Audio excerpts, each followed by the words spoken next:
Okay, back again to look at some of the audio features in Adobe Premiere Pro CS6 because we need to get really clean audio before we hand in our sequences for playback. And what I'm going to do is just sort of walk you through where some of the main audio tools are located and a couple of quick ways you can utilize them.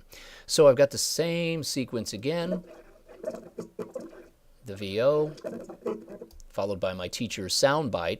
What I want to do first is bring your attention to the volume meter. This is what I'm using to monitor the audio levels. It's over here to the right side, pretty much by default. You can undock it and move it around to other places in the display around your workspace. But watch what happens as I simply play the sequence. But they still need help. We see where the volume is peaking. So this is a nice volume meter. I like to have it in the vertical so it shows the pulses going up like this.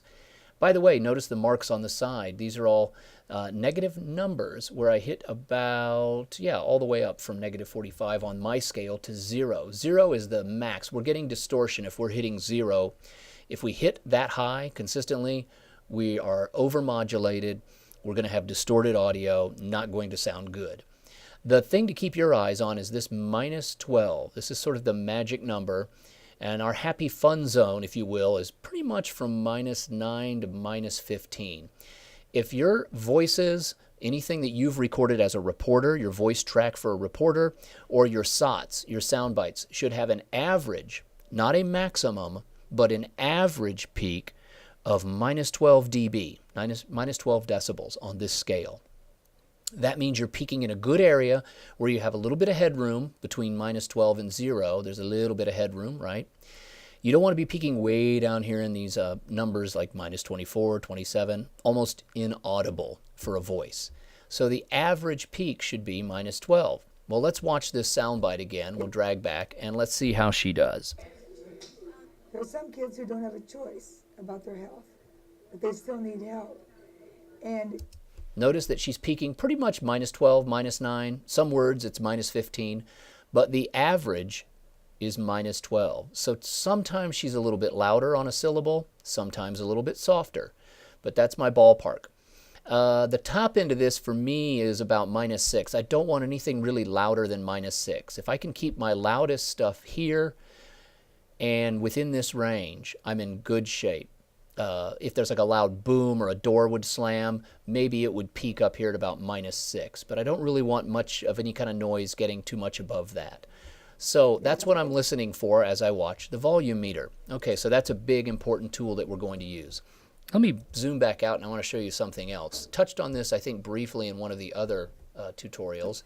I'm going to show you on these video track and audio tabs ways that you can get a little bit more information displayed. Right now we just see the names of each track. There's the video clip in V1, Audio 1 has the audio track. I'll get over here to my teacher's SOT because that's going to be important to adjust the volume. I need to plot the waveforms on there, so I want to see that audio data. Well, to get to that, I have to sort of twirl the track open by expanding the track on the reveal arrow. It opens it up, and now I see the channel designations, whether it's going to the left or right speaker, or it's like channel 1, channel 2. And I can also see the waveform plot, that little sample of the pulses of audio.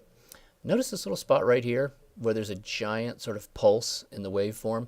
That's the loudest she ever gets. There's one syllable she says, and it actually pops really loudly. And I might have to go in and fix that just a tiny bit. Just bring the volume down right on that piece of audio.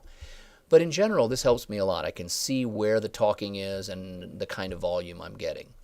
If I need to do it on audio 2, her second track, notice this. Because this was recorded kind of the way you might do it with your camera. This is something I shot years ago with a different camera model. But the point was that I had the microphone feeding into one input. So I got all my audio for her interview into this one side, like one channel. And the other track is vacant because I didn't use a Nat Sound mic. It's basically like I recorded her interview to the rear of the camera, the way you guys might shoot in channel 1. And on channel 2, I just didn't have anything plugged in. I didn't use the camera mic, and I didn't plug in a second interview mic. So all I've got is my single source, single channel audio for her. And that may be what you see when you bring in your SOTs into the timeline.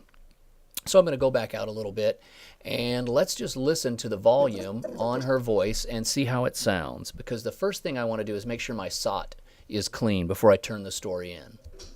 There's some kids who don't have a choice about their health, but they still need help. And Kids Helping Kids. Did you see that right there? I stopped it. Kids Helping Kids. What I'm going to do is, over here on the side, I'm going to right click in here. And I'm going to tell it to show a static peak. In other words, whenever it hits the very loudest thing in her track, it's going to draw a little yellow line at that level, and it's going to stay there. So I can see where my maximum peak is. So I'm going to put static.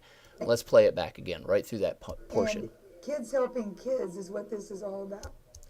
Kids Helping Kids is what this is all about. She peaks at -3. Well, that's outside. That's above. That's a little too much into the headroom. It's too close to the ceiling. 0 is my ceiling. That's too close for comfort for me. I don't want her to peak anything above -6 on my scale. So that's a little too hot, and it's just that one little syllable right there. See it? As I scrub over it. So what I'm going to do is add some audio keyframes. This is a real simple procedure. I'm going to pull back out just a little bit so you can see what I'm doing. Notice that back over here on my track, this is all on the audio 1, where I've got the active waveform, where her full audio is. Notice these little symbols right here. I can show the keyframes that are in that track. So if I want to adjust keyframes in a particular audio track, this one for example, I highlight the track and it highlights this little button, which is the add or remove a keyframe button. So I can quite simply, now that I have this track active, again I just clicked on it, click on that whole sort of group of clips. They're all sort of linked together, the video plus the 2 audio tracks. And I'm going to put in keyframes on this particular track, just over the part of the clip that's a little too loud. So let's zoom in on that. The plus key is going to take me in really tight. So there's my trouble. So I'm simply going to add keyframes. All I have to do is add and remove keyframes with this. I park the position indicator. I click to add a keyframe. Let's move it down a few frames, add another one. I'm going to add another one on the other side of that loud pulse. And 2. Why do I put 2 on each side? Well, 1 is the anchor frame. That's going to hold still, so the volume line is going to stay steady throughout from here down and from this one far to the left side. These 2 interior ones are my adjustment frame. I click, drag it down, just probably need to go down about 3 decibels, right? Because I want her to peak at about -6. So I'm going to go down a little 3, -3, dragging it down. I'm lowering by 3 decibels.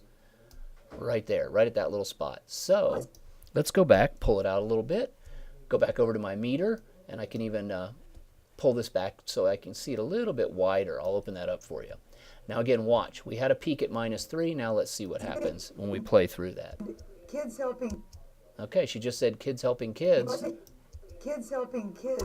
But notice my max peak is just a hair under -6. So I've definitely trimmed down or toned down that one little pop of excess volume right there. Kids Helping Kids is what this is all about. Good. So now she never peaks above that -6 throughout that whole SOT. That's a quick way to add an audio keyframe, and you might find that very useful, especially when you have to clean up audio in a timeline where you've just got 1 or 2 little places that need a particular fix. And I was able to do it just by adding a few keyframes and adjusting the volume level.